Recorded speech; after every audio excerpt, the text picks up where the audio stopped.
Welcome to part 3 of what I once thought would be only a single video talking about all the various classes and class traits I added to my classless skill-based system.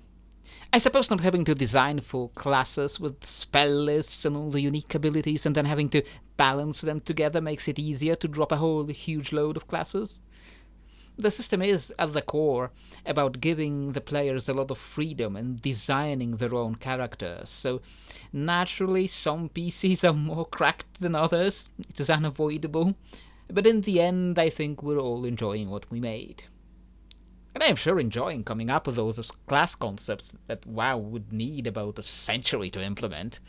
Really, I don't blame WoW for not giving us Void Reavers or Heretics, but really, at the top of my list for the MMO are bards, necromancers, rangers, and tinkers. It's probably too late for necromancers now. Rangers might be unlikely because, we got one class with bows, we don't need two. And tinkers turned into such an in-joke, it's like, come on Blizzard, there's a few classes for your setting that are more iconic than tinkers. Come on. But anyway, let's get back into the thing I have actual power over, my TTRPG. First off, you might remember me mentioning that I was considering a new Shadow Caster class that differentiates it from the Shadow Priest. After all, not all Shadow Casters really fit the moniker of Priest. And since that time, we decided to implement a class we called Conjurer. Much like not everyone who goes rogue is a rogue, and not everyone who disagrees with the religious authority is part of the Chaos Healer Heretic class, not everyone who conjures things is a conjurer. So what is it? The Conjurer class focuses on one primary thing, Void Terrors. They can use them for various purposes. The class trait allows them to, at the start of an encounter, place 2 Void Terrors on the map, and from then on, your allies can use them to move freely between the terrors. Conjurers also like to use those Void Terrors to conjure reinforcements, summoning additional pets and minions to swarm the enemies. And finally, sometimes those Void Terrors lead to dark and incomprehensible places and just blast out damage in an area around them, or create orbiter tokens on the map. In the end, Conjurers are very map token heavy, but they have a unique flavor that distinguishes them from Shadow Priests. Now that we're done with that, we can move on to the last 2 rows of the table, which deal with life and death, nature magic and necrotic magic. The first thing you'll notice is the nature row. The first thing you'll notice in the nature row is how many spots a druid occupies. And it's not because I couldn't come up with ideas to fill those slots, because I could, but because I feel it reflects the nature, no pun intended, of a druid very well. Druids are all about flexibility and adaptability in all the different forms they can take. So a guardian druid fits the nature bruiser slot, a feral druid fits the nature melee slot, a balanced druid fits the nature caster slot, and finally a restoration druid fits the healer slot pretty well. And on top of that, I did get more nature classes with more specific roles. The druid's class rate focuses on their shapeshifting and frees them from movement impairing effects when changing shape. Because in our system, the shapeshifting is not limited to the druids. Anyone can make some forms for themselves if it makes sense. The first of my unique nature classes is the prelate. The inspirations here are twofold. Firstly, the troll paladins seen in WoW since BFA, called prelates. In the MMO, they were treated as paladins, and I feel like that's just because WoW really just shoves so many potential original concepts into their very narrow class system. Troll paladins in the game worship the Loa, beings of nature, not holy magic. And yet the powers they receive are the same. You could argue that faith in anything gives you holy magic, but you'd think the Loa would give some nature power beside that? So, I decided to reclassify the Troll Paladins as a unique Nature Bruiser Prelate class, which combines heavy armor and weapons with nature magic. The other big inspiration here was, if you remember that D&D 4e class table, was the Warden from that game, which was also a primal tank.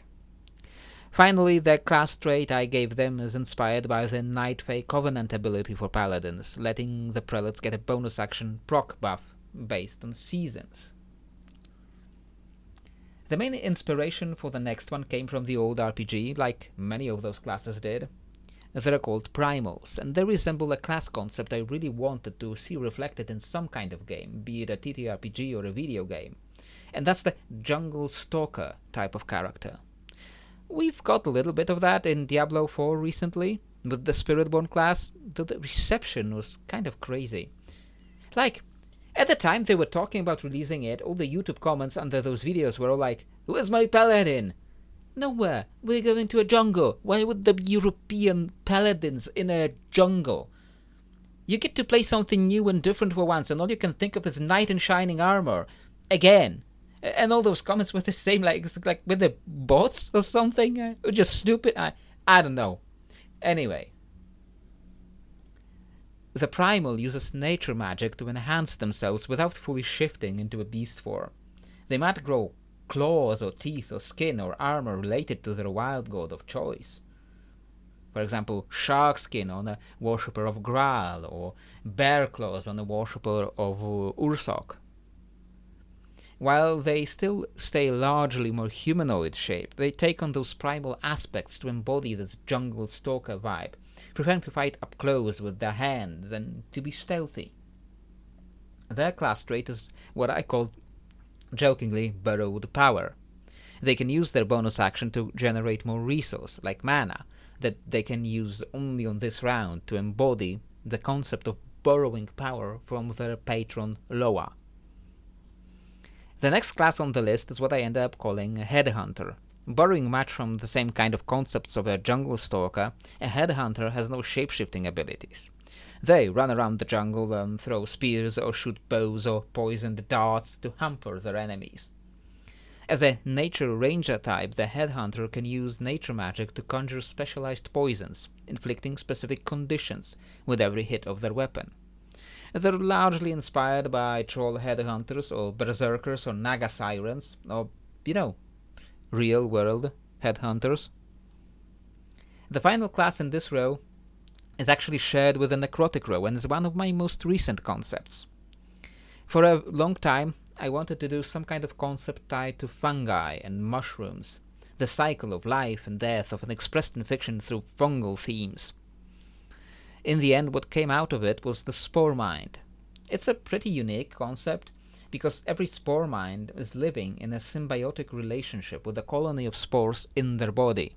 They can be fungal creatures themselves, like fungarians, or they can be an egungun from Africa, to on occasion meld with spores that remember their ancestors to get closer to them, and serve as a medium.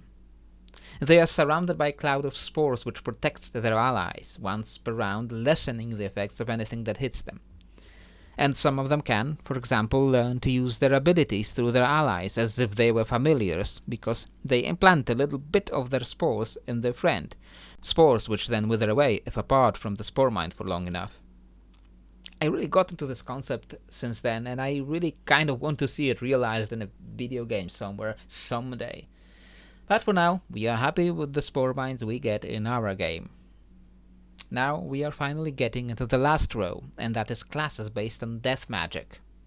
In WoW, currently we only have one class, and that is the Death Knight, that probably doesn't need much introduction.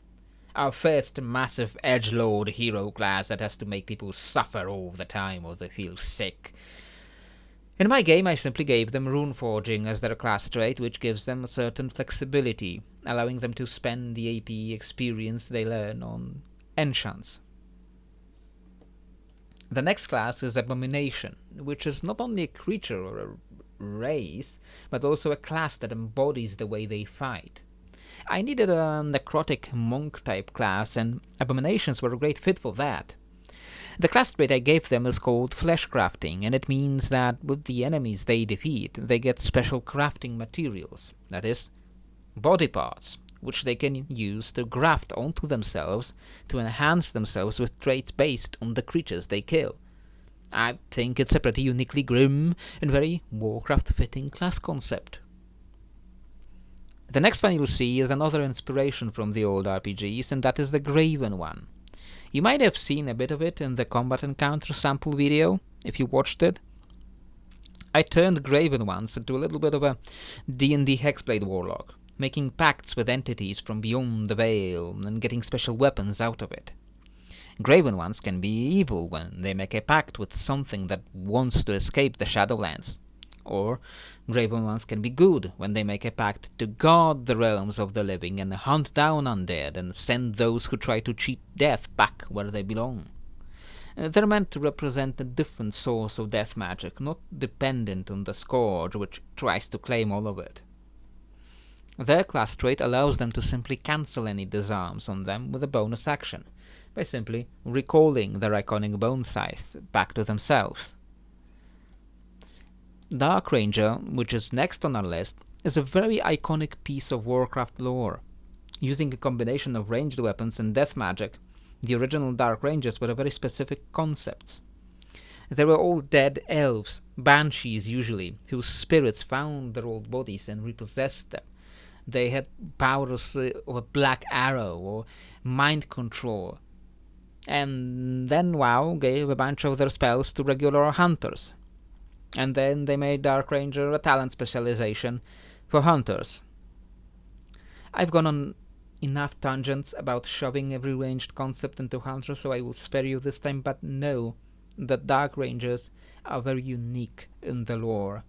And in my game, their class trait allows a unit killed by the Dark Ranger's dot to rise as a single skeletal dark minion for the remaining dot duration.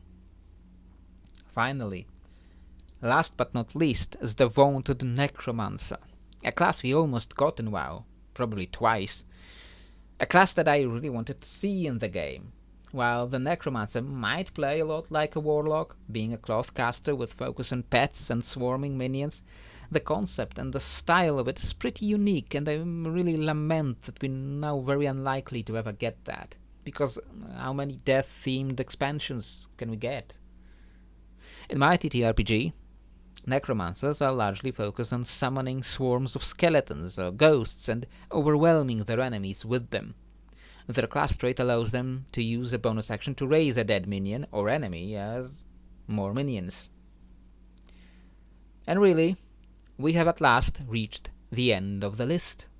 We have seen classes both mundane or magical, classes that are very unique original concepts, and classes that are very basic and sorely needed in WoW. I filled every gap, nook and cranny I could find in my table, and created enough class concepts to last us for years. But, like you see with the conjurer, there's probably always more ideas coming, if we can find a way to fit them somewhere. For now, however, this is it. What did you think? Did you think I missed some potential class concepts somewhere? Did you think some of my class concepts were total ass and shouldn't be here? Let me know in the comments below, or what else would you like to see from my system.